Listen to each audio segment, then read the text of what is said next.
죽음의 문턱에서 별을 헤아리다 차가운 공기가 폐부를 찌르는 듯한 늦가을 밤이었다.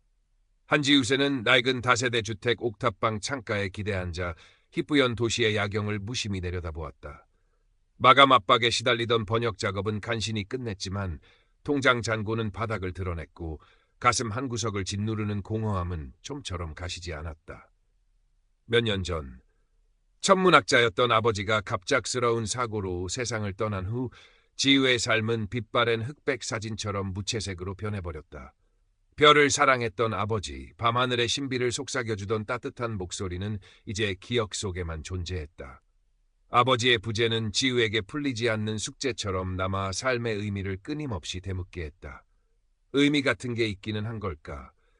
지우는 차갑게 식은 컵을 만지작거리며 중얼거렸다. 쌓인 스트레스와 불면증은 그녀의 신경을 쇳조각처럼 날카롭게 만들었다. 더 이상 이 갑갑함을 견딜 수 없다고 생각한 순간 지우는 자리에서 일어나 먼지 쌓인 낡은 자전거를 끌고 밖으로 나섰다. 목적지는 없었다. 그저 이 숨막히는 방에서 벗어나고 싶었을 뿐이다. 싸늘한 강바람이 얼굴을 스치는 한강변 자전거 도로를 하염없이 달렸다.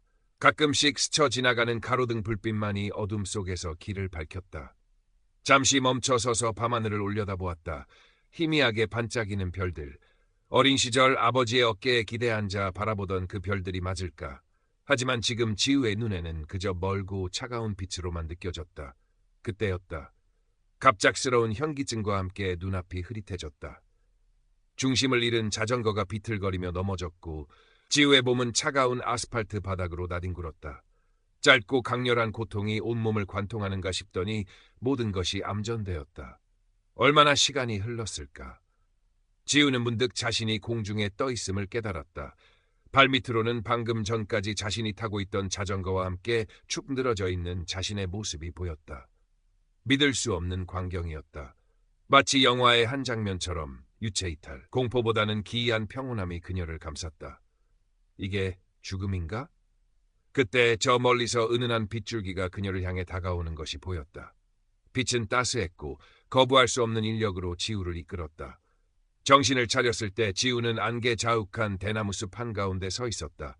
사방은 고요했고 바람에 대나무 잎 스치는 소리만이 정적을 갈랐다. 발밑에서는 축축한 흙의 감촉이 느껴졌다. 이곳은 어디일까? 꿈일까? 아니면 정말 사후세계일까? 혼란스러움 속에서 헤매던 지우의 귓가에 나지막하지만 맑은 목소리가 들려왔다. 형체는 보이지 않았지만 목소리는 더없이 따뜻하고 지혜로웠다. 두려워 말거라, 아이야. 목소리는 지우가 현재 육체적 죽음과 삶의 경계에 있으며 이곳은 고요의 영역이라 불리는 마음이 평온을 찾는 영혼들이 잠시 머무는 곳이라고 설명해 주었다. 지우는 믿을 수 없었지만 이상하게도 목소리를 듣고 있자니 마음이 차분해졌다. 목소리의 안내로 지우는 밤하늘의 별들이 마치 강물처럼 흐르는 별빛 강에 다다랐다. 수많은 별들이 은하수처럼 반짝이며 흐르는 광경은 황홀할 정도로 아름다웠다. 강물에 발을 담그자 따뜻함과 함께 온몸으로 퍼져나가는 간질거리는 전율이 느껴졌다. 그리고 강물 위로 그녀의 과거가 파노라마처럼 스쳐 지나갔다. 아버지와 함께 별을 보며 웃던 어린 시절, 아버지의 갑작스러운 죽음 앞에서 느꼈던 절망감, 세상에 홀로 남겨진 듯한 고독감, 그리고 잊고 지냈던 순수한 꿈과 열정들. 한바탕 눈물을 쏟아내자 이상하게도 마음이 정화되는 느낌이었다. 그리고 문득 모든 존재가 보이지 않는 빛으로 연결되어 있으며 죽음은 끝이 아니라 다른 차원으로의 이동일 수 있다는 깨달음이 가슴 깊이 스며들었다. 어쩌면 아버지는 완전히 사라진 것이 아니라 저 별들처럼 다른 모습으로 어딘가에 존재하고 있는 것일지도 모른다는 생각이 들었다. 목소리는 지우에게 아직 삶의 시간이 남아있음을 알리며 돌아가서 주어진 삶을 의미 있게 채워나가라고 조언했다. 너의 삶은 아직 끝나지 않았다. 돌아가서 너만의 빛을 찾아 세상을 밝히거라. 하지만 동시에 만약 삶에 대한 의지를 완전히 놓아버린다면 이곳 고요의 영역에 영원히 머무를 수도 있다는 암묵적인 선택지를 제시하는 듯했다. 삶에 대한 책임감, 그리고 선택의 무게가 지우의 어깨를 짓눌렀다. 강렬한 이끌림과 함께 의식이 돌아왔을 때 지우는 병원 응급실 침대 위에 누워 있었다. 온몸이 쑤시고 머리가 깨질 듯 아팠지만 임사체험의 기억은 너무나도 생생했다. 의사는 단순한 자전거 사고 후유증과 외상 후 스트레스 증상으로 진단했지만 지우는 자신이 경험한 것이 단순한 환각이 아님을 확신했다. 하지만 누구에게도 이 기이한 경험을 털어놓을 수 없었다. 사람들은 그녀를 미친 사람 취급할 것이 뻔했다. 특히 전 남자친구이자 같은 물리학과 동기였던 강태준은 더욱 냉담했다. 그는 지우의 이야기를 듣자마자 말도 안 돼.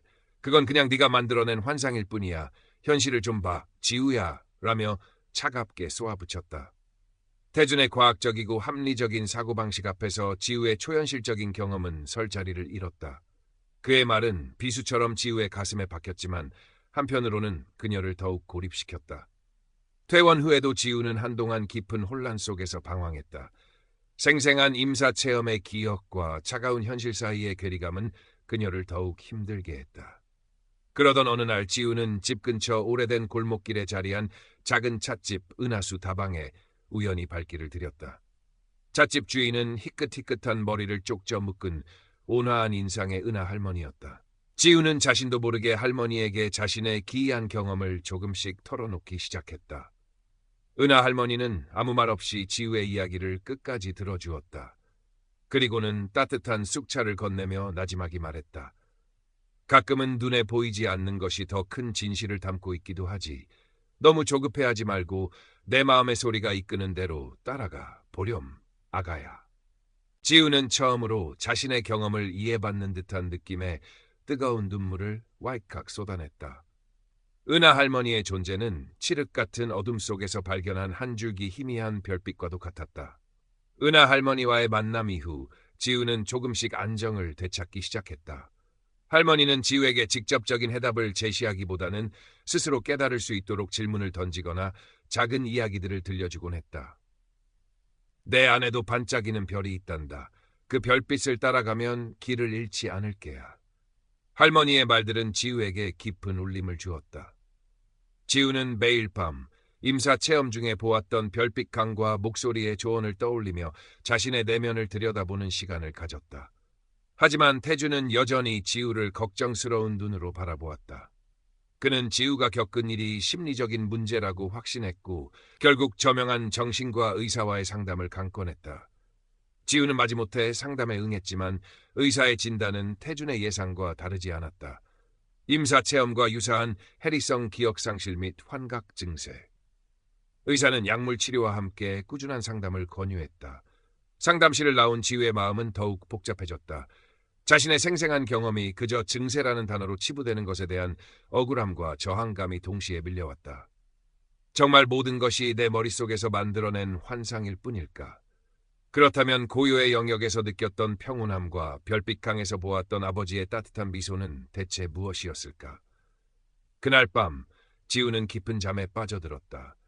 꿈속에서 그녀는 다시 별빛강을 헤매고 있었다. 끝없이 펼쳐진 별들의 강물 속에서 저 멀리 아버지의 희미한 형상이 보였다. 아버지는 예전처럼 따뜻한 미소를 지으며 지우를 바라보고 있었다. 아무 말도 하지 않았지만 지우는 아버지의 마음을 느낄 수 있었다. 괜찮다. 다 괜찮아. 너는 너의 길을 가면 된단다. 너의 별을 따라가렴. 꿈에서 깨어난 지우의 뺨에는 눈물이 흘러내렸지만 마음 한구석은 이상하리만치 평온하고 단단해져 있었다. 다음 날 지우는 태준과 의사를 찾아갔다. 그리고 단호한 목소리로 말했다. 제 경험이 의학적으로 어떻게 설명되든 상관없어요. 저는 제가 보고 느낀 것을 믿어요. 그리고 그 안에서 제 삶의 의미를 찾아 나갈 거예요. 태준은 여전히 미심쩍은 표정이었지만 이전과는 다른 지우의 확신에 찬 눈빛에서 무언가를 느낀 듯 더 이상 반박하지 않았다. 어쩌면 그는 지우가 자신만의 방식으로 상처를 치유하고 있음을 어렴풋이 받아들이기 시작했는지도 모른다. 이 결정을 내리는 데에는 은하 할머니가 던져주었던 내 안의 별빛은 지금 무엇을 가장 밝게 비추고 있느냐라는 질문이 큰 용기를 주었다. 몇 달 후 지우는 자신의 옥탑방 한 구석에 놓인 낡은 노트북을 열었다. 그리고 조심스럽게 자신의 경험과 깨달음을 담담한 어조로 써 내려가기 시작했다. 길 잃은 별들을 위한 작은 등대라는 제목의 익명 블로그였다. 처음에는 아무도 읽지 않을 거라 생각했지만 예상외로 많은 사람들이 그녀의 글에 공감하고 위로를 받았다. 댓글창에는 비슷한 경험을 했거나 삶의 의미를 찾아 헤매는 사람들의 진솔한 이야기들이 하나둘씩 쌓여갔다. 지우는 그들과 소통하며 자신이 혼자가 아님을 깨달았고 타인과의 연결 속에서 새로운 삶의 에너지를 얻었다. 그녀의 글은 화려하지 않았지만 진솔함이 담겨 있었다. 상실의 아픔을 겪은 사람, 삶의 무게에 지친 사람, 보이지 않는 세계에 대한 막연한 그리움을 가진 사람들이 그녀의 블로그를 찾아와 작은 위안을 얻고 돌아갔다. 지우는 더 이상 자신의 경험을 숨기거나 부끄러워하지 않았다. 그것은 그녀의 일부였고 그녀를 성장시킨 소중한 자양분이었다. 태준과는 가끔 만나 서로의 안부를 묻는 친구 사이로 남았다. 그는 여전히 지우의 모든 것을 이해하지는 못했지만 그녀가 자신만의 방식으로 삶을 개척해 나가는 모습을 존중해 주었다. 어쩌면 언젠가 그도 눈에 보이는 것만이 전부가 아닐 수도 있다는 생각을 하게 될지도 모를 일이었다. 은하 할머니는 여전히 그 자리에서 지우를 묵묵히 응원해 주었다. 할머니의 찻집은 지우에게 언제든 찾아가 마음을 터놓고 쉴 수 있는 따뜻한 안식처였다. 할머니는 지우에게 많은 것을 가르쳐 주려 하지 않았다. 그저 지우가 스스로 자신의 길을 찾을 수 있도록 그녀 안의 별빛을 믿을 수 있도록 격려해 줄 뿐이었다. 어느덧 겨울이 지나고 봄 기운이 완연한 날이었다. 지우는 자신의 옥탑방 창가에 앉아 따스한 햇살을 받으며 새로 번역할 원고를 검토하고 있었다. 창밖으로는 파릇파릇 돋아나는 새싹들과 지저귀는 새소리가 들려왔다. 문득 밤하늘을 올려다보았다. 대낮이라 별은 보이지 않았지만 지우는 느낄 수 있었다. 수많은 별들이 저 너머에서 여전히 반짝이고 있음을. 그리고 돌아가신 아버지가 고요의 영역의 그 목소리가 그리고 은하 할머니가 말했던 것처럼 자신 안에도 작은 별 하나가 빛나고 있음을. 이제 지우는 더 이상 삶의 의미를 찾아 헤매지 않았다. 의미는 찾는 것이 아니라 만들어가는 것이라는 사실을 깨달았기 때문이다.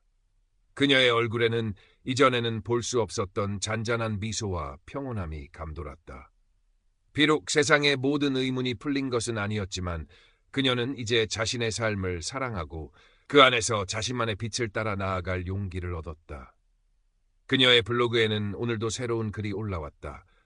길 잃은 누군가에게 작은 등대가 되어줄 따뜻하고 희망찬 이야기였다.